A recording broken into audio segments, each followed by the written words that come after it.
Rah, we're back. We are back. This is going to be your favorite episode to date. It is my favorite topic of all time, amino acids. Amino acids. Exciting topic for you. You've been hanging for this topic for, well, we're 10 episodes in, so you haven't been hanging that long, but pretty cool topic, amino acids. A lot of people have heard of them, but don't know what they are or what they do. So today we're going to break it down. We're going to look at what are amino acids, some of the roles and purposes that amino acids have in the body, different types of amino acids and the functions that they have. We'll try to cover off as much as we can, but keep it fairly simple so our listeners can understand. Yeah, so amino acids are actually my favorite thing in the world. I was actually on a game show once, and a game show called Mastermind. Oh, I thought it might have been like Wheel of Fortune or something. No, I wish. But Mastermind, a big quiz show, really. It's a big deal. It's probably the hardest quiz show you can go on, and basically you pick one topic, any topic, and they can ask you any question about it. Yep. And you have 90 seconds to kind of prove your knowledge on it. And you chose amino acids. And I chose the amino acids. You big nerd, you. Yeah. It's one thing I know a little bit about, and I guess all the other topics I've been talking about, I know a thing or two, but amino acids is really, something that I studied in quite a lot of detail, and actually once upon a time, used to make antibiotics and things out of amino acids and peptides. Well, peptide antibiotics, but yeah.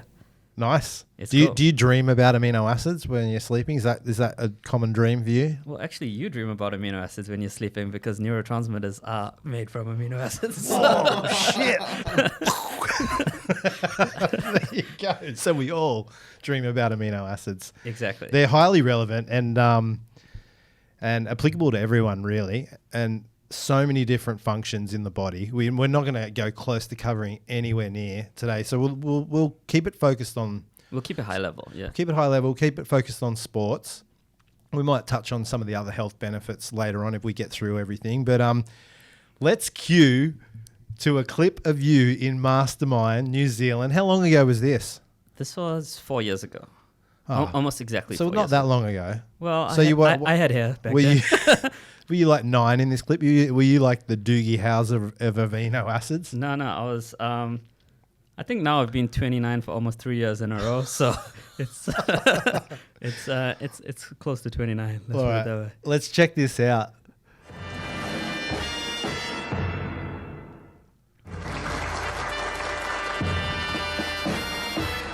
Which one are you? Welcome back to Mastermind. Time for our fourth contender to please come to the chair. Were you nervous at this point, walking up to the chair? Butterflies? And your name, like please? a different kind of nervous. Dhiren Dunraj.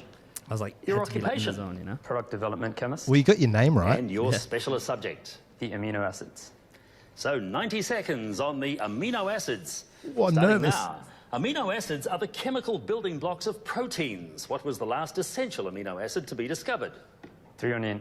Correct. Derived from a Greek word meaning set in motion, what is the name of the substances in animals and plants that regulate specific activities such as growth and reproduction?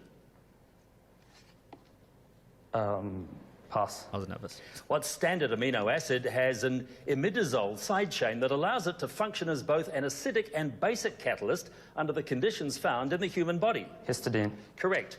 What is the name for the level of acidity at which a particular amino acid carries no net electrical charge? Isoelectric point. Correct. Which hormone was first isolated in 1921 by Canadian scientists Frederick Banting and Charles Best? Serotonin. No, insulin. Which two standard amino acids are both polar and contain an aliphatic hydroxyl group? Threonine and serine. Correct. What sodium salt of glutamic acid is commercially prepared for use as a flavor enhancer? Monosodium glutamate. Correct. What name is given to the Oh no. It's cut off. fibrous protein that constitutes the outermost layer of skin, hair, and nails? Keratin. Correct. Isoleucine is one of the amino acids essential to the process of repairing and healing muscle tissue. How many carbon atoms does a molecule of isoleucine contain? Counting. 6. Correct. What name is given to the covalent bond which links the amine group of one amino acid to the carboxyl group of another, resulting in the elimination of water? You may answer. Peptide bond. Correct. Dhiren, just the one past question derived from the Greek word meaning set in motion. The name of the substances that regulate specific activities in animals, they are, of course, hormones. Dhiren Dunrash, you got 8 points. the Thank you. easiest We'll see you question later wrong. in the show. Pressure, though. Yeah. Pressure. It's one thing answering those questions sitting in this sort of environment, but when you're sitting in a chair, those camera angles, though, the close-ups. Yeah, I know. Wow. There's some deep stuff, but You did well. You did well. I actually came second in the on the show. The guy that beat me, his specialist topic, American Civil War, and he knew every outpost and everything. So he was a historian. What do you get if you win? It's more about prestige. So second place, you get a job as product development manager in Pretty much. Yeah. A lifetime supply of amino acids. Yep. You actually, one of the prizes is actually the chair that you sit on. It's a very expensive chair. Was that for last place? That was first place. But there's some other prizes in there. So. No, that was pretty cool to see. So, we're not just talking to some dummy here. We've got an amino acid specialist. So, There are people that know a lot more about amino acids than me, but I've learned from some very smart people well, in my time. now that we've showed that clip, it's time for redemption. We're actually going to launch Musashi Mind. Oh shit! We've got some questions here for you. Are you ready? I don't know if I am, but Musashi has been the leader in amino acids for a long time. That's really where Musashi started. And I don't know if you can zoom in on this book a little bit, but we published this essential guide to amino acids in '99 and sold it for $15 a piece. And I think it was bestseller, New York Times bestseller. I think so. I think it was the #1 book of the century, if I'm not mistaken. But essential reading for everybody. It's Musashi has hinged itself on amino acids since the beginning, and not just for sports performance, for a lot of other health benefits. There was a time that we had basically a product for every single amino acid, and a lot were used for health reasons. So it's pretty cool. I think these days the amino acids come more in blended style products for sports performance. It's Typically, it's rare that people will buy 6 different types of amino acids for to combine together for a pre-workout or something like that. But some people still do. But we formulate it for our consumers and try and make life a bit easier because it's not exactly everybody's first language, amino acids. Let's put it that way. No, and look, but if you're involved in sports or you have sports nutrition products, you would have heard of amino acids. So let's kick into it. What are amino acids? I'm going to ask some fairly basic questions, and I know your depth of knowledge is... Yeah, so I guess we kind Really? of talked about this. We don't want to dive too deep in, because it'll just get boring and confusing. So we'll see if we can do some justice, and I think we'll probably have some follow-up episodes in the future where we do dive a bit deeper. But You got to make amino acids exciting. yeah. So Good luck. amino acids are life, right? Wow, he's gone deep straight away. What are they? Come on, they are life. Like you are amino acids. Apart from water, the most abundant thing in your body is protein, and protein is amino acids. So I think I've used this analogy quite a few times, but if you think of protein like a paragraph or a chapter of a book, peptides are words, and amino acids are letters of the alphabet, and there are 20 letters in this alphabet of proteins. So 20 proteinagenic amino acids. Mm-hmm. Where do they come from? But How did amino acids, how are we made up of amino acids? it comes back to chemistry, right? So amino acids have a very similar chemical structure to each other. So they all have an amino group, which is nitrogen base, and an acid group, which is carboxylic acid, right? So they have these 2 chains, and then they have something else called an R group. R isn't as fancy chemical on the periodic table. R is the side chain which defines the amino acid. So this R group is different for every single amino acid. And where do they come from? Well, bacteria produce amino acids, and really this is thought of one of the very first stages of evolution, and how we materialized from these chemical elements into what we have today. But where did they come from? They found amino acids on meteorites that hit the Earth, so they're not unique to Earth. If there's amino acids on meteors, that means there could be amino acids on other planets. And So you'd have to think amino acids have been around for as long as time, for as long as Earth. Exactly. Well, potentially, maybe not as long as Earth, but very, very soon after. And, some of the probes that are sent to Mars are actually looking specifically for amino acids because that's a good indicator of life. I mean, without amino acids, there's no life as we know it, right? So we get all our amino acids in our products from meteorites, or? Yep. So, nah. Where do they come from a sports nutrition perspective, like in your sports products? They're obviously made through a process. Yeah. So, there's two typical methods where you can make amino acids or get amino acids from, and this is similar to a lot of other ways. So, you could synthetically make an amino acid, from bacterial fermentation, glucose fermentation, things like that, and specifically you can tailor this process to make specific amino acids, or you can extract it. You can extract it from natural sources. Excuse me. So one of the natural sources includes like feather, like duck feather, for example. You could extract it from this and ultimately reach the same goal. So, you could build it up, or you can take it down, extract it.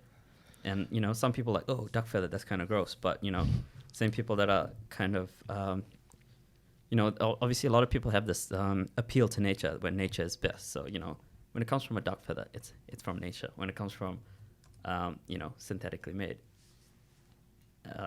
it's a bigger question, what is natural? But, yeah. So we get our amino acids from all kinds of things. But, the majority of amino acids come from fermentation.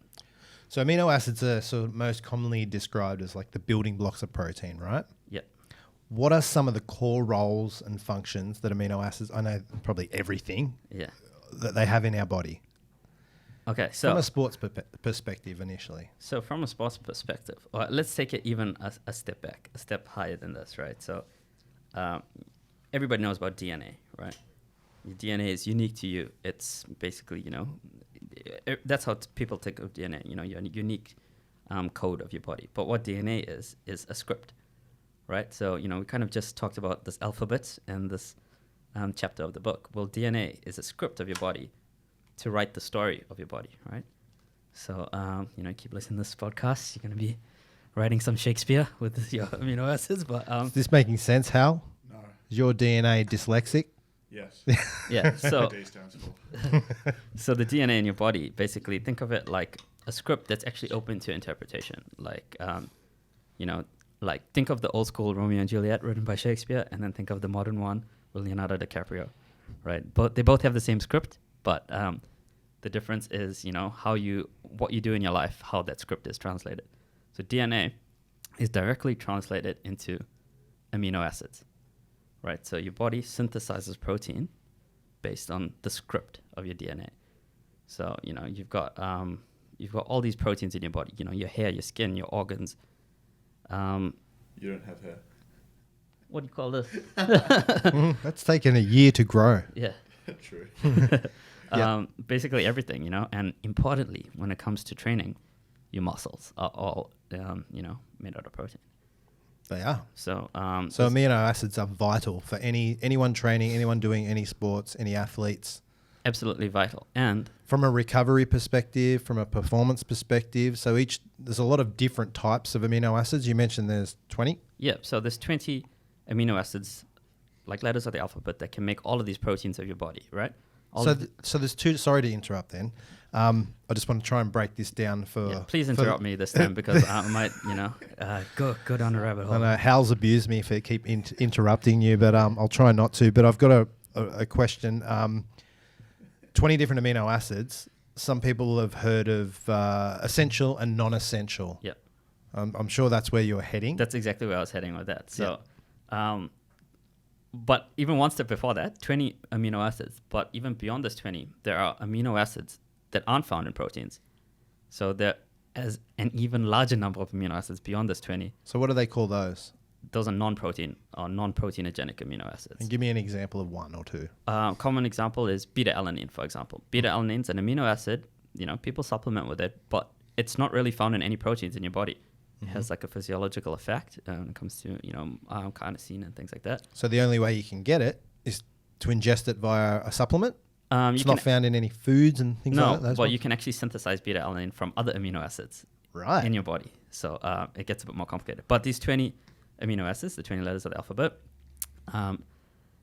11 of them, your body can actually produce itself. Just like beta-alanine, you can shuffle around amino acids, and your body has different, biochemical pathways to make these different amino acids, like arginine, for example. Arginine is a non-essential amino acid, but people like it a lot because it's got all these physiological functions. But you don't need to necessarily supplement with too much arginine because your body can regulate this and make it itself. So those amino acids, is your body making those from the essential amino acids, or is it just producing them on its own, or is it producing them through intake of food, or how? Typically, if you're getting enough protein, you're going to have enough pieces of Lego to make all these different amino acids, right? Yep. But now the other amino acids, so 11 of them your body can make, 9 of them are considered essential amino acids, which means your body can't make them at all. Your body actually, you actually have to consume them from the food that you take. And, a lot of proteins, whey protein, for example, contains all of the essential amino acids. And ensuring that you have enough of these available, make sure, number one, that you don't have any deficiency. Deficiency is quite rare because, unless you're quite malnourished, you're not going to be deficient in too many amino acids. But, when you exercise, your demands for specific amino acids are above those of a typical sedentary person, So that's why athletes are supplementing with additional amino acids on top of their food intake. Precisely, yeah. And of those, for sports performance, essential amino acids, or EAAs, are spoken about quite a lot. And there's how many? 9 of those. Yep. And of those, the probably the ones that get spoken about the most are BCAAs. Yeah. So why they stand for branched chain amino acids. So explain what they are and why they are important for supplementation for sports. Okay, people. so I talked about amino acids have this similar structure, amino group and a carboxylic acid group. This R group is what's different between all the amino acids, and specifically branched chain amino acids. This R group is a branch of. It's a big branch. Just like this. It's like a branch of carbon and hydrogen, basically. So, and this chain is therefore a branched chain. All these other amino acids have different chains, different side chains. So these branched chain amino acids, specifically leucine, isoleucine, and valine, very important for physiological functions, and in particular leucine.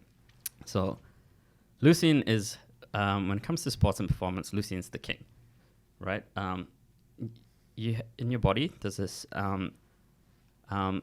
function called muscle protein synthesis, right? So think of this as building up muscle, and the only amino acid that can trigger this process is leucine, so one of the BCAAs, and that's why leucine is so critically important to sports and performance. Plenty of protein sources do have leucine in them, but specifically people like to have leucine available in the system at all times. So that's why a lot of people supplement with BCAAs and leucine in particular. And with BCAAs, I've seen like a number of different ratios of leucine to isoleucine and valine over the years. We've seen a 2:1:1 and a 4:1:1 and 10:1:1. Like, is there an optimal ratio, or does it really matter that much as long as you're getting enough? 2:1:1, so two parts leucine, 1 part isoleucine, 1 part valine. This is the original BCAA ratio because this matches physiologically closest to what's your muscle is made out of. But, because leucine is so important, people have experimented with a higher ratio. So 8 parts leucine, 1 part isoleucine, 1 part valine, for example. Or even I've seen like 12:1:1 ratios and things like that. Nothing has been shown to be more effective than a 2:1:1 ratio of leucine to isoleucine and valine. So for now, old school still wins. And, the logic behind some of these higher ratios was quite good. But ultimately, nothing's been shown to be more effective. Because obviously, if you're having 10 grams of BCAAs, for example, in a 2:1 ratio, you're getting, 5 grams of 5 grams of leucine, 2.5 grams of isoleucine. 2.5, yeah. Yeah, but if if this is an 8:1 ratio, for example, you're getting 8 grams of leucine, but only getting 1 gram of each of the other ones. So, these other amino acids do have functions, and typically at 10 grams, you're just going to reduce the other quantity. So, why not just have more of the 2:1 ratio? So you're recommending people have branched chain amino acids when? When should we be taking them? Before, during, after, all of the above? Well, it really depends on your goal, but one thing that people like to measure is recovery. We talk about recovery a little bit here, but what is recovery? Recovery for some people is this triggering of muscle protein synthesis, initiating this whole repair process. Recovery, when you think about it, like healing your joints and things, amino acids aren't really going to have too much benefit over there. What they will do is, what BCAAs in particular will do, is trigger this muscle protein synthesis pathway. People supplement with BCAAs typically around their workout, so before, during, straight after, because that's when you want to shift this muscle protein synthesis in your favor. So why are you supplementing with it around that time? Is it for muscle growth? Is it to prevent muscle tissue breakdown? Is it energy related? What is it? So let's introduce some terms called catabolic and anabolic here, right? So catabolic means breaking things down to produce energy, right? Anabolic means, so you think about like Lego, for example, take it apart and it releases some energy. I love Lego. Dhiren obviously loves Lego too. He's probably, aren't you still on the Duplo? You're not ready for Lego yet, bro. Yeah, they're too small for me. I might swallow them. Yeah, choking acid. Yeah. So what was I saying? So anabolic, right? Yes. So when you exercise, obviously you want to produce energy, so you're going to be breaking things down in your body, and exercise is inherently catabolic, right?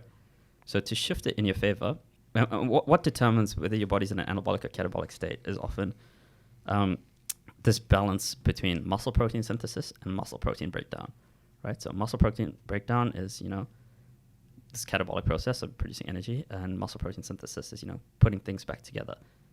So when muscle protein synthesis outweighs muscle protein breakdown, this is called an anabolic state. When muscle protein breakdown outweighs muscle protein synthesis, this is called a catabolic state. So is the aim to always be in an anabolic state? No, because sometimes you need energy, right? So your body's in a state of flux between the two.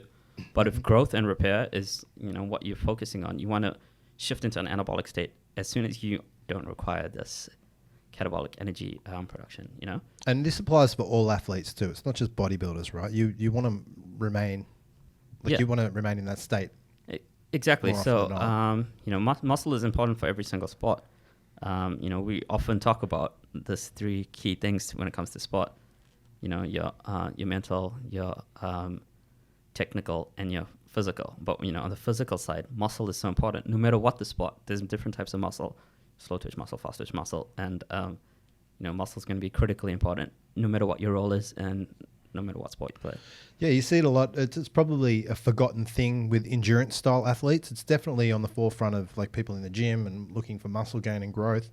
But you definitely see a lot of endurance style athletes struggle to hold muscle tissue. They're doing long lengths of exercise, and they're obviously in that catabolic state for long periods of time. And I think amino acids for endurance athletes are equally as important for those that are looking for muscle growth and strength and things like that.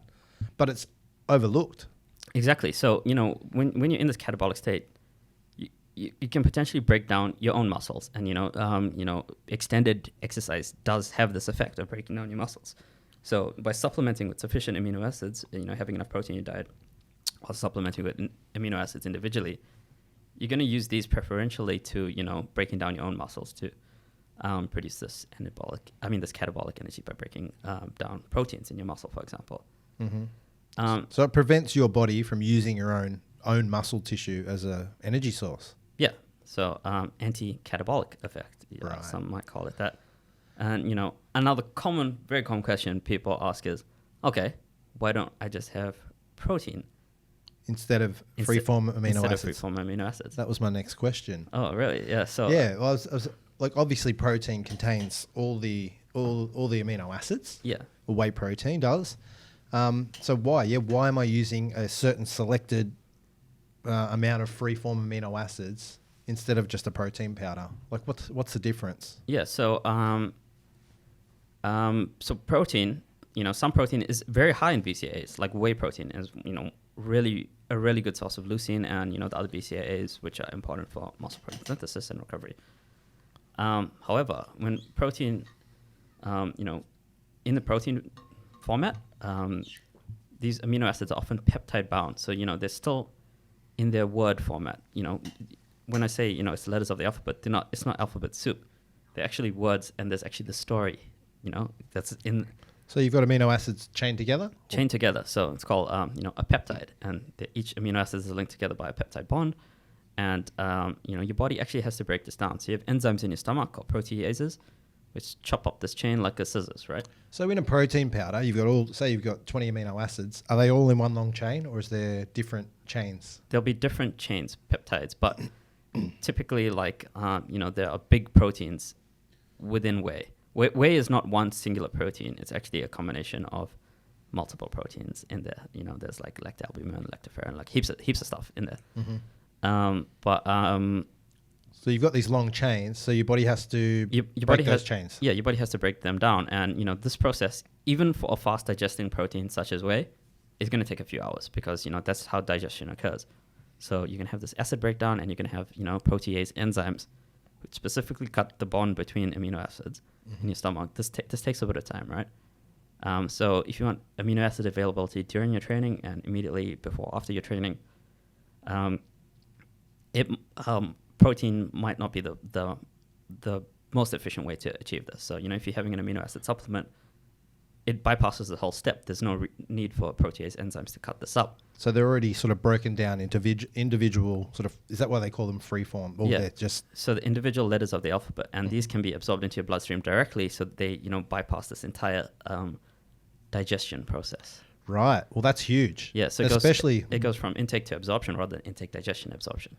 That's pretty important while you're training, and especially with intense training as well, because your digestive system, I know I've trained with a lot of people that might have eaten a meal too close to training or too close to a game, and they might be burping, or they feel like that food is sitting on their stomach, or it's because the intensity of your training, your digestive system is actually slowing down. It's redirecting all the blood flow to areas where it needs it, muscle tissue and things like that. So to eliminate that digestive process is pretty important while you're training. Yeah, and it's also an individual thing. Some people can't train with like a meal in the stomach, and often a protein shake does feel like a meal to some people.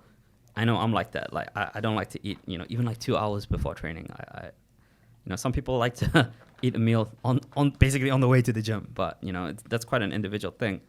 But for a lot of people, having this digestion going on is uncomfortable, especially if you're trying to perform or train at a high level. And that's where amino acids come in quite nicely, as there's none of this heavy digestion going on. It's just simple and easy to absorb. And it's obviously a great solution for anyone that's training first thing in the morning and doesn't want to sort of eat a meal, or they've got to rush off to get to training or go for a run or whatever it is.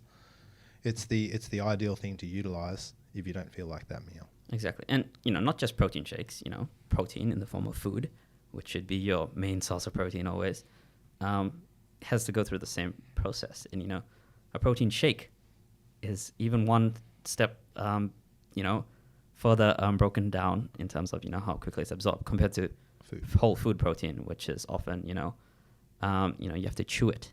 That's like the first step of metabolism or digestion is actually chewing it down and breaking it down, and your stomach acid has to break it down before these proteases can actually affect it. So we're not actually saying replace amino acids, replace foods with amino acids. No. They've got their roles, and it's always about timing. They play a role. Yeah, and it's generally around training time is the ideal time to have them, and that's why they're on the market. They're not there to replace food or anything like that. Exactly. Do you think you could, for a week or a month or so, how long could you not eat anything and only ingest your supplements in pill form? Funny you ask, because I've been one to dabble in intermittent fasting a little bit, but I noticed that my strength was dropping, and I actually lost a bit of size because obviously you're not going to have, if you're fasting in a fasting period, like going without food, you're not going to have this amino acid availability because you're not getting any food or you're not getting any supplements. So what I was doing is just supplementing with essential amino acids during this fast period. Okay. And it made a difference because... Your question, though, was what if you completely replace food with like protein shakes and amino acids ongoing? Yeah, or even not even just shakes, just anything that you could digest in pill form. Not those kind of pills. Not recommended, but it's possible, and it is possible. That's literally what astronauts do. True. Yeah, so they're not eating a steak up in the space station. They are, having. Toothpaste. Yeah, so they're having these special amino acid, vitamin, mineral, blends to ensure that their nutrition is complete. So remaining anabolic is probably the main function of amino acids for sports people. For BCAAs. BCAAs. Yep. Glutamine is a popular amino acid. Wait, one more thing on BCAAs is... Oh, he's not finished on BCAAs. So remaining anabolic, this anti-catabolic effect of them is probably the main function, but there's another secondary function of anti-fatigue. So, during training, you're going to be obviously experiencing some fatigue, right? And another amino acid, tryptophan, which we might talk about, actually goes into your brain and gets converted into, some of these other neurotransmitters which kind of make you tired, like serotonin. Serotonin is like a calming neurotransmitter. What BCAAs do is actually compete with tryptophan for transport into your brain. And this competition will slow this this creation of these calming neurotransmitters and help with a psychological anti-fatigue effect. Obviously, this is just more theoretical than something that's extensively proven because fatigue is something that's quite hard to prove in like a lab setting. Because it's subjective, it depends on your sleep, depends on so many things. But this is one of the reasons why a lot of people do supplement with BCAAs, and it's one of the reasons why I do in particular. Well, we've touched on the effects of the body, and we've just touched on the effects that it can have in the brain as well. And there's more and more research in recent times linking the brain to the body for sports performance. And amino acids, there are certain amino acids that have functions for mental clarity and focus and all these other things brain related as well. So it's not just about the performance of your body. They can actually help improve the performance of the mind. Yeah, so when I say amino acids are life, they're not just what you're made out of. Your thoughts are made out of amino acids, because your neurotransmitters are made out of amino acids. Dopamine, serotonin, norepinephrine, all these things derive from amino acids. What are some of the key amino acids for the brain, for focus and clarity? And three in particular are phenylalanine, tryptophan, and tyrosine. I didn't really want to go down the route of specifically talking about each amino acid today because what's more important is not memorizing what each amino acid does, but rather true knowledge is understanding the underlying concepts behind them and figuring out where they can fit in. So the reason I asked that question is there's a lot of pre-workouts out there on the market that are heavily caffeine based. Yeah. And you're relying on a big caffeine hit to get stimulation for a workout. What I would personally recommend is look for a good functional pre-workout that includes amino acids like your branched chain amino acids to stop muscle tissue breakdown and remain anabolic, but also some core amino acids to help with that the focus and the mind-muscle connection and things like that as well. So look for good functional formulas as opposed to just heavy caffeine reliant. Yeah. I mean, caffeine's great. Yeah. But, caffeine's super effective at sports performance. So when I was formulating this Musashi pre-workout, the first ingredient on my list was tyrosine, right? Yes. So why? When you have this caffeine hit, obviously, you're basically dumping all these neurotransmitters and creating this, excitation in your body. But, often you hear of people getting a caffeine crash because you're kind of flat, So what tyrosine is a precursor to some of these other amino acids like dopamine, for example, which, makes you feel less flat and, making sure you have enough fuel to utilize the caffeine, which is, think of caffeine like, like a NOS tank in your car. everybody's watched Fast and Furious, but you know, if you got no petrol, it's not going to be no good. Not going to be any good. So, well, can you over-ingest amino acids? Is more better? well, you can over-ingest anything. So, Yep. more isn't necessarily better. And also, you know, you need to make sure that you get all of these essential amino acids. So, specifically focusing on BCAAs, for example, might throw out the ratio in your body. I mean, not throw out the ratio in your body because that's quite regulated, but you know, you can overdose on amino acids because, you know, there's a lot of destinations for amino acids in your body, and you know, liver, kidney, all of these things are used in the metabolism of different amino acids. And in, you know, phenylalanine, for example, you know, some people are quite sensitive to this, and you know, you see these warnings on pack warning this contains phenylalanine, because, you know, phenylalanine, some people lack the ability to process it. So, you know, everybody's different, and you know, some people can have plenty of amino acids, supplementary form, but you know, some people are a bit more sensitive to that. Do you use amino acids around training time? Yeah, so I use quite a lot. I use Musashi intra-workout. That's all the essential amino acids, EAAs? It's not all of them. It doesn't include cysteine, which is... all except one. Yeah, which for a specific reason, that cysteine actually competes with some of these other amino acids and also tastes really bad, you know. So, yeah, that's... In particular, I use that, you know, no matter what training session I'm doing. During or before and after as well? During and typically straight after. Yep. Yeah. Okay. What about you? I use before, during, and after. Wow, yeah. All free-form amino acids. I obviously reduce the recommended dosage so that they're spread out before, during, and after, and then sort of half an hour after my training, half an hour after my amino acids, I'll have a protein shake. Yeah. That's the only time I use supplements, though. Around training time, the rest of the day, normal foods. But when I don't use them, I notice it. Yeah. Yeah. Well, and I'm training first thing in the morning. Sorry. Yeah, true. Yeah, it's a bit different for me, like, because I'm training in the afternoon. So I have, in the evening. So I have a protein shake maybe an hour or two before the gym. So that's why I don't really supplement before, because, you know, it should be sufficient, and, you know, it gives me enough time to digest it, so I'm not really full. You know, I told you, I really can't handle like food in my stomach when I'm training. But then, you know, sipping on amino acids also has this other benefit that it makes you drink more water.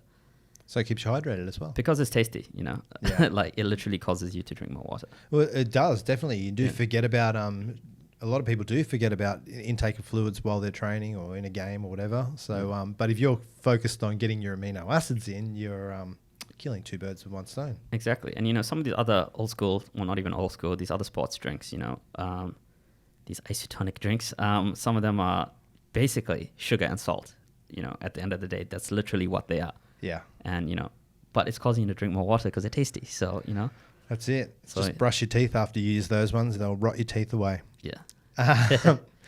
What about glutamine? I asked before. It's a favourite. I use glutamine as an independent product. I buy it and I add it to pre, during, and post as well. Obviously smaller amounts. I'm not using full dosages in each of those times. But talk about glutamine. It's the most abundant amino acid in the body. Yeah. So, you know, it's the most abundant amino acid in your body. Wow. Yeah. That was There's an echo in here. You know, out of everything, you're mainly glutamine. So it does have quite a large number of functions in your body. So, you know, it's been linked to protein synthesis, but not to the same extent as something like leucine, you know. During exercise, you actually utilize glutamine for a few other functions in your body. So, you know, they've noticed that glutamine rapidly declines during exercise. So this is why a lot of people supplement with it. Another thing is that glutamine is critically important for your immune system. So, immunity and exercise are actually intimately related, you know, without getting into it on this podcast. Maybe we'll talk about it in the future, but glutamine is critically important for that. Also for your intestines, right? So your gut bacteria utilize glutamine as a key nutrient. Very important. And, you know, that's probably where glutamine has most of its effects. You know, most of its benefits are actually for your gut health and your intestinal fortitude. And the importance of gut health for athletes is super important because you need your gut to be working efficiently, so it's absorbing all the nutrients from food and exactly. So your protein intake could be enough for you, but if you've got poor gut health, you might not be utilizing. Exactly. Yeah. But a lot of protein shakes do have are a pretty good source of glutamine. So timing glutamine around your training isn't super important as much as the BCAAs, for example. Mm-hmm. But there are some benefits. Obviously, I mentioned it, your glutamine drops quite rapidly during training. And amino acids supplementation, can anyone use it? Yeah, anyone can use it. But one of the reasons with glutamine is it's good to have typically around 5 grams of glutamine supplemented per day. But if you have too much glutamine, your body actually regulates this. Glutamine is not considered an essential amino acid. It's actually a conditionally essential amino acid. Depends on a few other conditions. But with glutamine, if you have too much, there's actually this process in your body called Gluco-neogenesis, right? So your body can actually convert glutamine into glucose, right? And you can rapidly use glutamine as a fuel source because glucose, is one of the key fuel sources of your body. Think of how glycogen gets converted to glucose. Glutamine can also efficiently be converted to glucose through another method. So if you're taking too much glutamine, it's going to typically be something similar to supplementing with sugar, with glucose. Right. Yeah. But so what are you recommending? How it's much? different. It's different for different people. But 5 grams a day is typically a good dose of glutamine. Shit, I better lower my dose. Well, I'm probably having about 10 to 15 grams a day. Maybe that's why I'm so fat. I don't know about that. More abs than me. So wide range of health benefits outside of sports performance for amino acids as well. Yep. Run us through a few. You don't have to detail them or anything like that, but it's not just sports performance. You said they're life. They are life. So, some of the interesting other benefits, your neurotransmitters, right? So, where was this? I had it somewhere else written over here. Just want to make sure I'm saying the right things, You'll get grilled if you don't. Exactly. So, your neurotransmitters, which you kind of touched on, is, it's very important. Your mood balance depends also on amino acids. There's that old myth that, if you have turkey makes you feel sleepy, right? Because of the tryptophan, is it? Exactly. So the tryptophan actually gets converted to serotonin, much like the fatigue effect, which you talk about with BCAAs and exercise. And that's why turkey makes you feel sleepy. But actually, you've never heard this myth? I've never heard that before. Oh, it's come from the Americans. They have their, when do they have their turkey? Thanksgiving. Yeah, but they also eat about 100 kilos of food on the same day. It's probably why they're feeling sleepy. Exactly. But, it's actually kind of been dispelled, this myth, because turkey's not particularly high in tryptophan compared to chicken, for example. So, it's... would chicken make you sleepy then? The levels of tryptophan in chicken not high enough to make you sleepy, are they? No. They won't. But it's all about balance. But having the right amount of neurotransmitters, and I think we talked about it on the mental health episode previously. Having sufficient protein is gonna make sure you have sufficient neurotransmitter stores, and even some of your other neurotransmitters themselves are amino acids, non-protein amino acids like. I guess GABA aminobutyric acid. It's kind of like an amino acid. Yeah. Any questions from you, Hal? Simple questions. Most of this is going way over my head. Is it? What amino acids would help you sleep then? So actually, we've got a product called Nighttime Aminos. We do. So the most effective amino acid in supplemental form is actually something called glycine, which is the most simple amino acid. We talked about branch chain amino acids where the R group is, this complicated branch. Glycine is the most simplest chemical structure, and the R group is actually just one hydrogen. So it's like I don't know if this makes sense, but it's like a baby molecule, it's like the baby amino acid. Science. Yeah. Yes. So amino acids can help to calm you as well. Exactly. So, they are the precursors to your neurotransmitters. So, having glycine, having tryptophan, having BCAAs, all of this is going to help with your neurotransmitter balance. As long as you're having the right amino acids before bed, trying to sleep. Exactly. Yeah. Yeah. Because you can get amino acids that can wake you up, make you more alert as well. Yeah, just like tyrosine, Yeah. But what's cool about amino acids is your body actually regulates a lot of the functions in your body. Yeah, so in what's going on in your body, right? So supplementing with amino acids, your body has different destinations for these things, and amino acid metabolism is a very complicated topic, right? We could talk about it for hours. You could.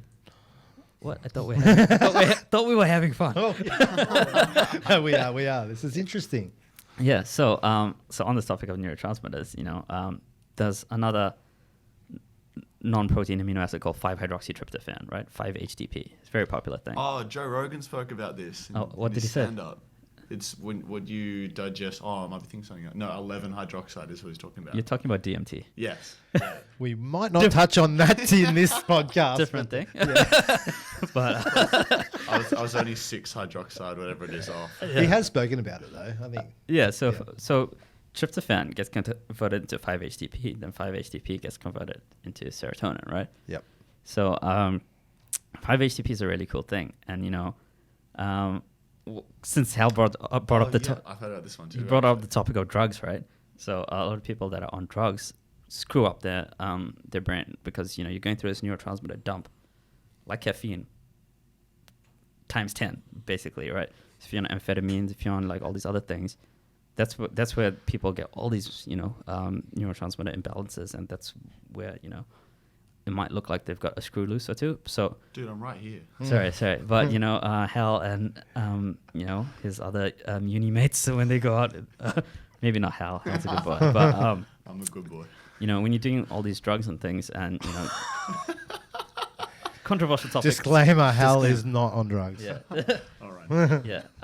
But yeah, people feel flat, or so some people supplement with 5-HTP because some people are kind of aware of this, and it kind of provides some balance back to your neurotransmitters. Is that mostly for serotonin? Yeah. Mm-hmm. Typically. And dopamine? Yeah. Yeah. But 5-HTP is particularly important for serotonin. Yeah. Mm-hmm. And serotonin is known as the happy chemical, right? Yeah. It's what makes you feel happy. Mm-hmm. Yeah. I want to quickly touch on arginine. Yep. Widely used in pre-workouts. Yes. Why? So It's got a different sort of function to what we've spoken about so far. exactly. So arginine is a non-essential amino acid, right? So your body can actually make arginine. So Can it make enough though for an athlete? there's something in your body called the nitric oxide pathway, right? So this is quite important in vasodilation. Vasodilation is the increasing width of your blood vessels, right? Mm-hmm. Athletes think this is quite important because more blood flow, more nutrient delivery to your muscles. Mm-hmm. So vasodilation. Also, when it comes to bodybuilding, the pump. Mm-hmm. Some people love the pump. They love the pump because it makes them feel bigger, but the pump is actually a higher nutrient delivery to the muscle. Why is that important? Exactly. And if you listen to the last podcast when we talked about creating metabolic stress, this is going to play a role in that. Because more nutrients, more metabolism, more metabolic stress, right? But arginine in particular, it's associated with nitric oxide and vasodilation, but it's not very effective. So if you consume arginine, you actually have enzymes in your stomach called arginases, which specifically break down arginine. So even if you're supplementing with arginine, it's not going to reach your bloodstream because in particular arginine has these enzymes that chop it up. Right. So you have proteases which chop up proteins. There's specific enzymes in your stomach which metabolize arginine. So it's actually supplementing with arginine is actually a poor way of increasing your arginine. Arginine has this important role when it comes to this nitric oxide urea pathway in your body. So what would you use? So the other non-protein amino acids related to arginine are something called ornithine and citrulline. Oh, those two are in our pre-workout as well. Interesting. Sounds like an infomercial again. Yeah. So citrulline and ornithine are able to stimulate this nitric oxide pathway and also increase your arginine levels because there's no specific enzymes in your stomach to break down citrulline. So yeah. So you'd much prefer to use ornithine and citrulline. Citrulline is probably the best. Okay. When it comes to this, there are other forms of arginine where it's attached to another molecule that kind of prevents this enzyme from chopping it up. There's a few different forms of arginine out there, and Maybe we can touch on this in a bit, but like arginine alpha ketoglutarate, for example, it's kind of thought that this alpha ketoglutarate attached to an arginine kind of reduces the amount of arginase activity, chopping it up.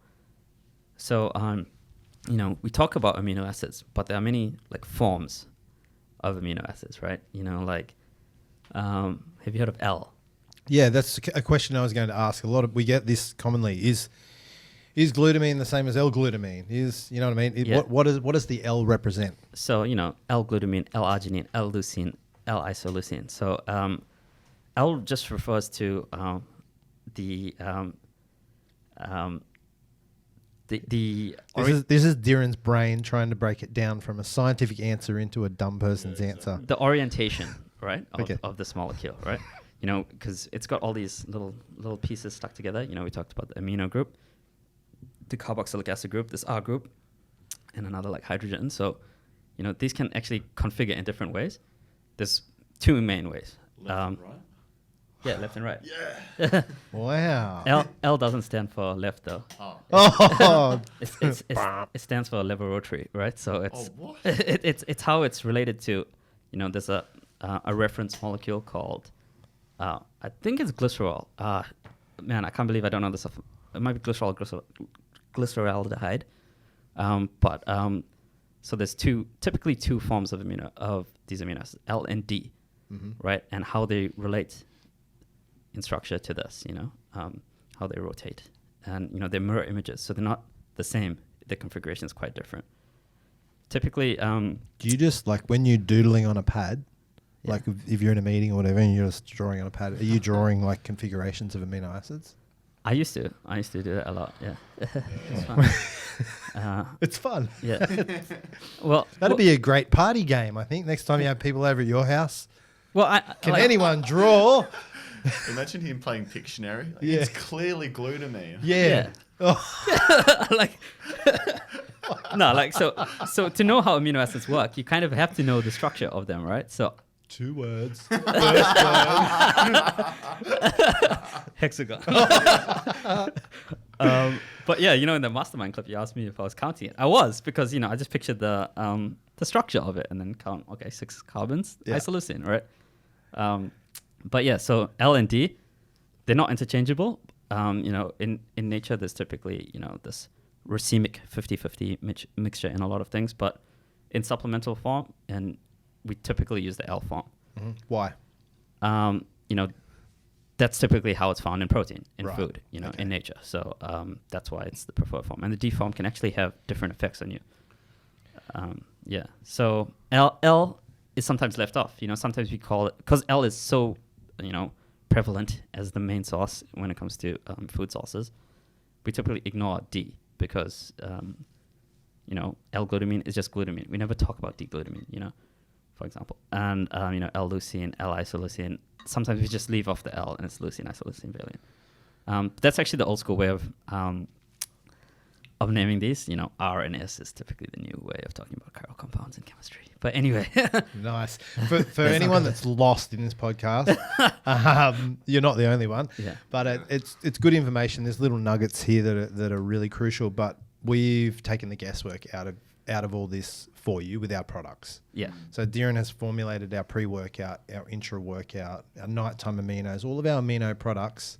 The guesswork's been taken out. They're a combination of amino acids that are important to have pre a workout or during a workout. So specifically, yeah. So, but you can jump on our website and have a look, and you can get some more information on the products that have amino acids in them, and we how do they can sell help. we do sell some amino acids individually, like glutamine, BCAAs. Yep. We have BCAA caps, and some people like to experiment with different amino acids and different things. Even beta-alanine. It's a non-protein amino acid, but it's quite important. Beta-alanine, I think I've said it on a previous podcast, the most underrated sports supplement on the market. It's probably because people don't understand it. Yeah. I love it. Yeah. So good. Let's talk about beta-alanine. So we should. It's really cool, and a lot of people don't know about it. And it can be used by everyone. Yeah. So for beta-alanine to actually work, funny story. Hal took some beta-alanine, and he didn't really know about it, but it gives you a bit of a side effect The tingles. called paresthesia. How much did you use, Hal? Well, it says recommended on the thing, have a quarter of a teaspoon. Yeah, 1.2 grams. Yeah. Yeah, I had a whole teaspoon. Yeah. And I added it to a protein shake. And Wow. usually I'll sip it, but I just sculled it down and my whole face was just Yeah. tingling. Pins and needles. Those effects do go away after time, after a few weeks of usage. Yeah, it's for basically most all your people. extremities, like your fingers and your lips, tend to feel a little tingling. Heightens your nerve endings as well. Exactly. What's the main function of beta-alanine? Like, what does it do for you for a sports performance? So I think in the last episode we kind of talked about how muscles work. Lactic acid has an important role in muscle function. Beta-alanine actually combines with another amino acid, an essential amino acid called histidine, right? Heard about histidine? I have. It was one of the answers in Mastermind. Did you get it right? Yeah. Good. So You could talk about it then. Go on. You only got hormones wrong. it's the amino acid with the imidazole side chain group. Come on. I knew that. Yeah. Yeah, of course. Anyway, histidine combines with beta-alanine to form this thing called carnosine. Carnosine, not to be confused with carnitine. You said that last in the episode. Exactly. A lot of people get it confused. Yeah, so carnosine is its own thing. And it's actually called a dipeptide, right? Because it's made out of 2 amino acids. But although, beta-alanine is not a typical protein amino acid, it can still combine with other amino acids to do stuff, right? So histidine plus beta-alanine causes this thing called carnosine. So increasing your muscle carnosine actually acts as a lactic acid buffer. How does it do that? It has to do with hydrogen ions. I don't know if you want to really go into the chemistry of this, but acidity, lactic acid, lactate.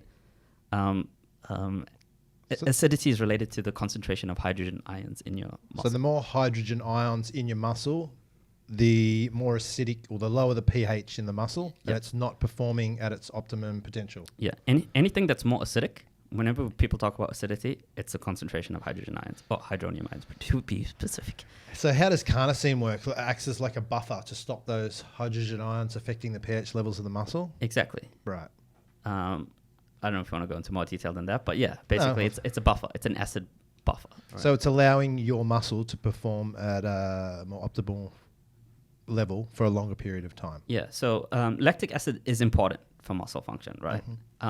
But it's also a waste product that causes that can impair muscle contraction and muscle function and make you feel, sluggish, because your muscles aren't contracting as efficiently as they were before. By having sufficient carnosine in your muscle is going to buffer this and help you perform at a better rate for a bit longer. So beta-alanine for anyone, endurance athletes, strength athletes. Yeah. When?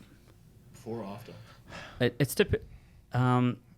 Timing in beta-alanine is not as important. Typically, it's found in pre-workouts because it is important during exercise, but it actually takes a little bit of time for your body to build up this level of beta-alanine. And What is it? It's like 2 to 3 weeks or something, they say. It's different for different people. Some people are getting, sufficient amino acids and things from their food. So, some people might already have a good base of, beta-alanine and carnosine. And there's a lot of studies and research that shows when used in conjunction with creatine, it can even increase effectiveness. Exactly. So creatine, it looks like an amino acid, but creatine is not an amino acid. It does have like amine groups and stuff, but I guess nobody's really looking at the chemical structure. But creatine is more important in your energy systems. This phosphagen ATP energy pathway, which is I think we talked about it last time. Shifting through the gears.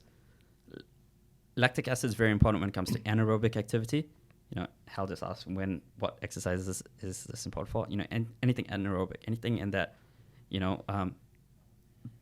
between 10 seconds and 2 minutes of activity. Yep. So typically most sports, where you run, you stop. Short bursts. Exactly. Yep. Basketball, soccer, footy. Creatine's more important for, there's less than 10-second bursts of activity. So combining them as you shift through gears, because, you don't just stop one and start the other one. You're using different energy systems through different types of exercise. But yeah. Right. Is there any other things that you wanted to cover off? You've got about 47 pages of notes there, and It's like my lecture notes. yeah. But I've asked all the sort of the questions that I wanted to ask, the simple questions. Is there anything else important that we should know? Not really. Well, we've covered off the essentials anyway, and I think if we go any deeper, everyone's just going to get confused. But Yeah. Okay. Maybe a quick overview of. can you tell your story of the how we're made from stars, though? Oh, that's a pretty cool story. It is. But, yeah. So Maybe for another podcast, or we got time? we can. It's not really amino acids, but it's more sort of related. Yeah. We talked about meteors earlier on, and Well, I know I said amino acids are life, but really, life, we are just made out of stardust. Do you know this? So sort of. amino acids are, made out of chemicals, right? Chemical elements. So although they're very small things which we can't see without, eyes, basically, you can't even see an amino acid in a microscope, right? It's that small. So these amino acids are made out of chemical elements, carbon, hydrogen, a few other things. Some of them have sulfur and all of them have oxygen. So on the periodic table, if you look, hydrogen, helium, lithium, beryllium, all the way down to I can keep going, but Dhiren's wallpaper at home is the periodic table, it's actually my mouse and pad. his bed sheet, and his pillow, and everything. Yeah, I don't want to flex, but I can name quite a bit of it. But anyway, so hydrogen, helium, the first two on the periodic table, right? To go from hydrogen to helium requires a lot of energy, heaps of energy, so much energy that these temperatures are only really seen on the surface of the sun. So there's this conversion from hydrogen to helium. That's literally what's going on the sun. It's just burning hydrogen into helium, right? To go from helium, as you go down the periodic table, helium, lithium, beryllium, boron kind of thing, it requires more energy to go from one to the next one, right? So we can't really replicate a lot of this On Earth. On Earth, we don't have not even the technology, but it's just something that's not really as feasible as it sounds. It requires immense amounts of energy and heat. So, going all the way down to, element number 26, iron, right? That's like the core of the sun. As it gets hotter, right? The core of the sun is made out of iron. Now, there's something in space called a supernova, right? Mm-hmm. So as a star approaches the end of its life, it gets hotter and hotter and hotter and bigger and bigger. And it expands much, much bigger than what our sun is, so big that it'll engulf the Earth, right, from where the sun is in relation. So it gets so big and so hot that its gravity is too much to handle and actually collapses on its own gravity. But immediately before this, right, it creates these conditions that are so hot that it creates all these other elements on the periodic table. Some of these can only exist for like a very short period of time and blah blah blah. So it creates it creates these layers like layers of an onion, right? It's getting so hot until it eventually explodes. And I guess you've seen Is each layer a different element? Yeah. So Right. I guess you've seen a nebula. So a nebula is basically this colorful space cloud, right? Each element on the periodic table reacts with light quite differently. This is something called spectroscopy, and this is how we can tell elements apart from the interaction with light. So that's why they appear as different colors. So each color is basically a different element in the space cloud. Right? And over, billions of years, these space clouds, and the interaction of gravity and blah, blah, blah, they interact with each other to form, planets at the end of the day, And, basically every single element on Earth came from A supernova. A nebula, basically, Right. over the course of billions and billions of years, trillions of years, right? No, billions of years. Sorry, I didn't say trillions of years. So, all the elements in all these amino acids, all the elements, we know to exist came from this, right? So even you and me are literally from this, right? And so we're literally made out of stardust. Amino acids are life, but life is from stardust. Hal must have been a giant star. Yeah. Yeah. Pretty poetic stuff. Let's kick into some sporting topics. That was that was pretty deep. Finally, something we'll actually understand. Wow, I you could have recommend- made that whole last hour up, and I would not. Guess been one. what? He did. I did. You can't make that up. Checked it. Sporting topics, Hal, what have we got? Let's kick into them. That was a pretty cool podcast. I think people should... I didn't expect to get that deep. Yeah, people should probably listen to this when they've got a bit of time to sort of soak it in and maybe listen to it 2 or 3 times over. Get some notes down. Yeah, write some notes down. But yeah, like I said, Musashi's taking care of all the amino acid thoughts for you. And there you go. We're made from stardust. Lovely. You know, we're all made from stardust, and you know all these stupid bickering going on in the world. Exactly. What a great time. We're all made of the same elements and the same thing. We're all the same shit. We are. We're all stardust. Crazy. Nice. Yeah. What do we got, Hal? What's happening, Hal? We've had some big news in football in the last few days. First of all, with Liverpool winning their first Premier League championship. Can't roll my eyes enough as a Man United fan.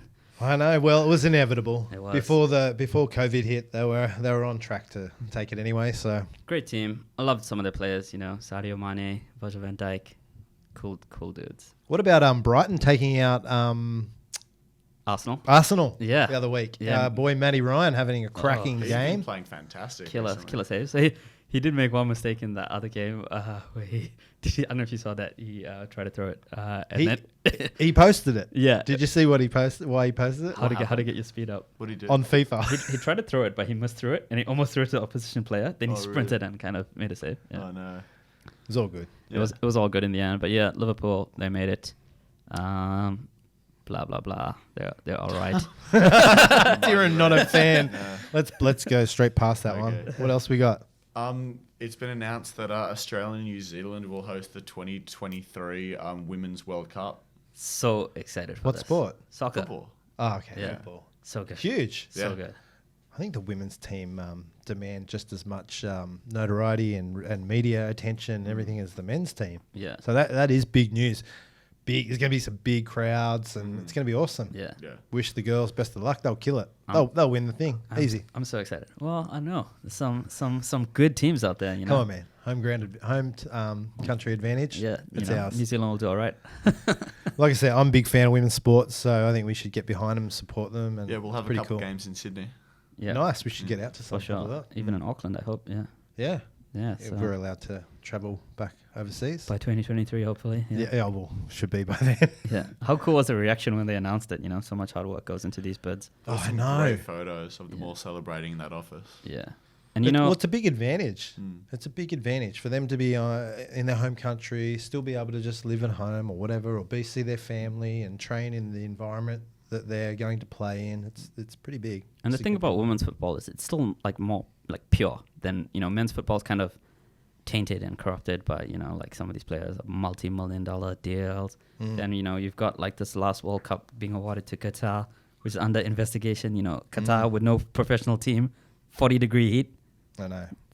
I know investigative journalists, but Conspiracy theory. something sounds dodgy to me. And you know, how many people in FIFA have been arrested for corruption charges? So It is. Women's sport is far more pure, and they're It's so playing for good. the love of the game. But hey, 100%. reward them with some. They need the money. They deserve the money They do. too. You know, it's just as much passion, just as much physical, just as much technical, just as much mental. Any brands out there, jump on board women's sports. Yeah. Support them. Agreed. That's how they're making their money through endorsements.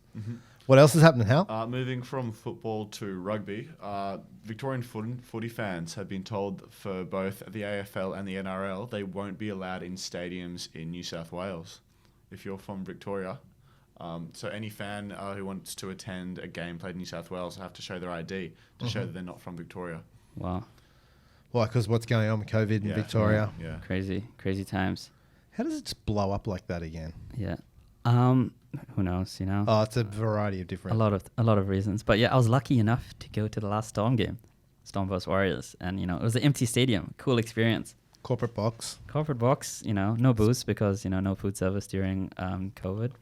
Oh, I didn't tell you that? Yeah. No. Yeah, so it was Well, that's a good thing for you. yeah, I know. So I behaved well, but it was cool. And you know, Victorian footy fans, they're gonna be missing out because some cool stuff remaining in the season. I can imagine. You know, the Storm are looking pretty good at the moment. They are. They won 50-6 on the weekend, but they're having to relocate up to Queensland Yeah. for a while anyway because of what's going on down in Victoria. Being from Auckland, I'm actually a Warriors fan, so it was a bit of sweet. Well, there's some interesting news. I don't know if it's one of your topics, Hal, or not, but there was some interesting news that came out of the end of that game. The Warriors have obviously recently lost their coach. Yep. They seem a little bit down in the dumps and possibly not playing to their full potential, which is understandable. They're stuck here in Australia. They're not able to see their family. Just lost 50-6. It's they are based up in God's country at Terrigal on the Central Coast, so they should be enjoying life. Are we both Warriors fans now? I'm a Warriors fan. I love Up the the Warriors. Tigers. But after the game, Craig Bellamy and Cam Smith and Ryan Hoffman. Yeah, Ryan Hoffman, obviously a former Warrior, now back at the Storm. Yep, I think there's a few Storm former Warriors, a few players that played with both teams. Yeah. But yeah, they went down to the Warriors dressing sheds after the game, and we don't know what was said, but Some passionate words, it looked like. passionate words, uplifting words, bit of support, and that's so good to see from a rival club, and some experienced heads in the game. Like Cam Smith, so well respected by fellow players, and Craig Bellamy, the best coach ever. Yeah, and I got goosebumps, watching that speech, and I didn't even know what they were saying. No. Stephen Kearney, obviously the Warriors coach, was a former Storm player as well, so Yeah, intimate connection between those two teams. I think it's good, and I think rivalry is great, but in these times, in this current climate, I think the guys are just Sacrificing so they much need for to come the game. together. Yeah, that's it. Come together and for the benefit of the game and the fans. And you don't want to see a team that's just lost their coach and based in a different country to what they're based. You don't want to see them repeatedly put in bad performances. So hopefully, whatever was said, the Warriors bounce back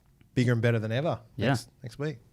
I hope so. Let's hope so. Yeah. What else you got, Hal? Last one, in terms of UFC, there was a pretty bloody long match over the weekend, I believe, between Dustin Poirier and Dan Hooker. Speaking of Warriors, man, how crazy was that?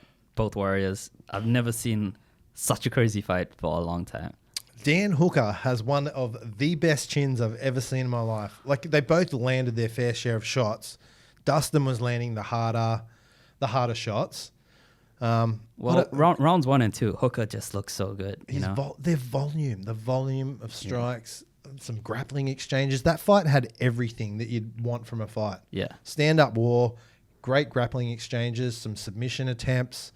But those two, respect. Some and Dan knees Hooker, to the face, all of it. Dan Hooker to go from Paul Felder fight of the night, fight of the century, and then you come into this Dustin Poirier fight and put on pretty much the same performance.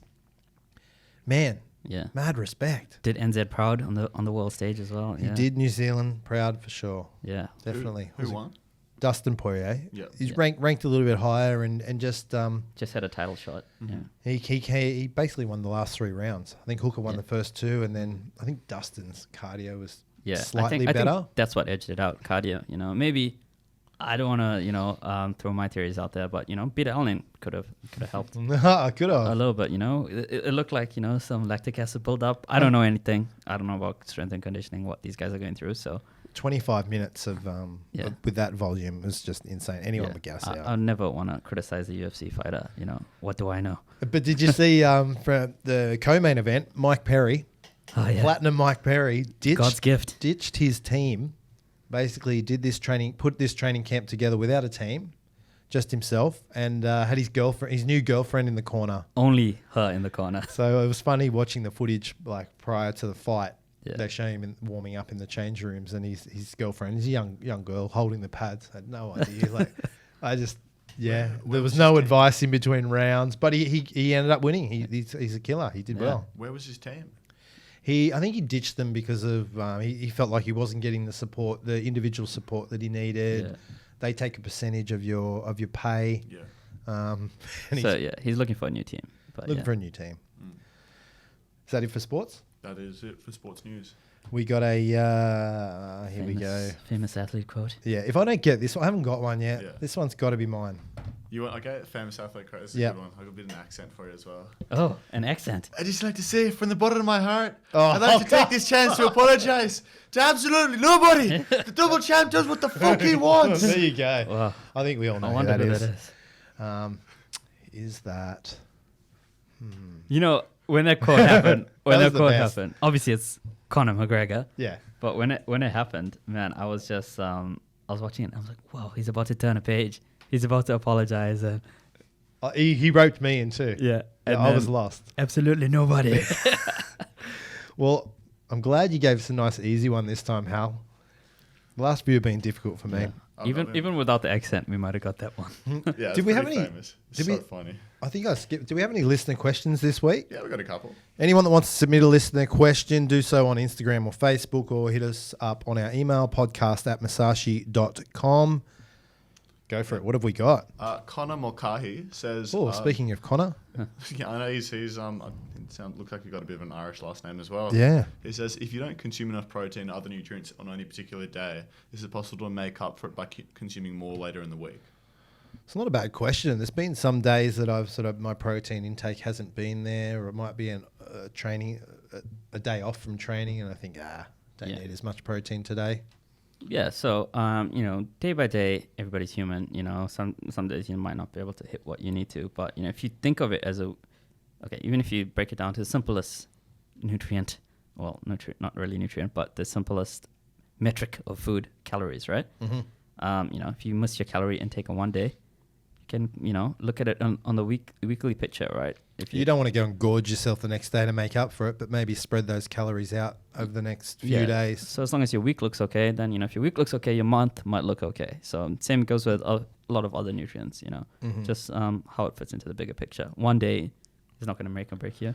I don't think it will either. Yeah. Not if there's a small shortfall. Any other listener questions? Lachlan Small asks, is it true that you need to consume more calories if you don't get enough sleep? Oh, I would think it'd be... You'd have to watch your calories. If you're not getting enough sleep, a lot of other things are going on in your body. Sleep is crucial. Well, when you don't get enough sleep, you tend to overeat, actually. So... you overeat, but because there's some hormonal regulation that goes on while you're sleeping, it's going to affect your appetite. And then I wouldn't say you need to get more calories, but you're probably going to get more calories because your body's going to be craving this because, you're going to feel unenergized from not sleeping as much. You got to be careful. Sleep's so crucial. So important. I would say no. Yeah. Cool. Any other listener questions? That's it? That's it. Sweet. So I guess the last thing is our Miyamoto Musashi quote of the week. Let's hope it's a nice simple one after this podcast. What do we got? So it is difficult. Hang on. Okay. You got to get in your it's got to be like this voice. Yes. Should I go with? Oh, wow. It's actually real swords. Yeah. Probably shouldn't have these at the office here. But It's Okazashi. oh, hold the sword and say the quote. Is it going to come off? You're going to slice his hand off. Oh, please don't. Hey, I wanted to ask you actually before we get into this quote. You're back training, right? Yes. You're back deadlifting. You're back benching. You're back squatting. What have you done? Are you going in? I'm sore. I'm super sore. You're super sore. Are you? I'm easing. Crazy. You're easing back. Back into it for Good. sure. How's your strength? I haven't really tested it, but I'm doing probably 50% 1 RM pretty easily. Yep. But the soreness, the recovery, the DOMS is definitely more pronounced than it's been for a long time. Not that I've been inactive during this time. I've been hitting the kettlebells, hitting the sprints.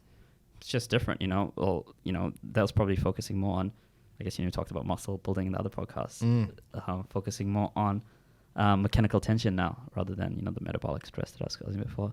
Yep. Gyms are a bit different, social distancing rules. Yeah, what's going on in gyms? I don't train at a gym. I train at home. So what do you have to do in there? No, a few extra. No cuddling up in the sauna next to you. No, sauna's closed at the moment. But yeah, you can't cough. I was drinking my water and kind of choked a little bit. Kicked out? No, like 4 people turned around, thought I was on The Voice. I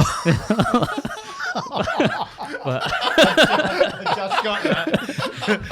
But so you can't be sick. Can't be sick at the gym. You have to wipe down your equipment a bit more often. Yeah, so you have to wipe it down. You'd have someone doing that for you, wouldn't you? No, but you still see people without towels and stuff at the gym. I'm like, disgusting. Get with the program, man. Yeah, that's gross. It's just courtesy. It's always been like that. Yeah. Well, it's good to see you back into it. Yeah. So Miyamoto Musashi quote. Here we go. With the Wakazashi. Put that thing away. So it is difficult to realize the true way just through sword fencing. Know the smallest things and the biggest things, the shallowest things and the deepest things. It's important to know Anyone else lost? Well, I don't want to say anything. I feel like he's going to use that as a weapon. Yeah, yeah. Did you say to me, Hal? It's important to know the small things and the big things. We talk about pyramid of nutrition, macros, calories.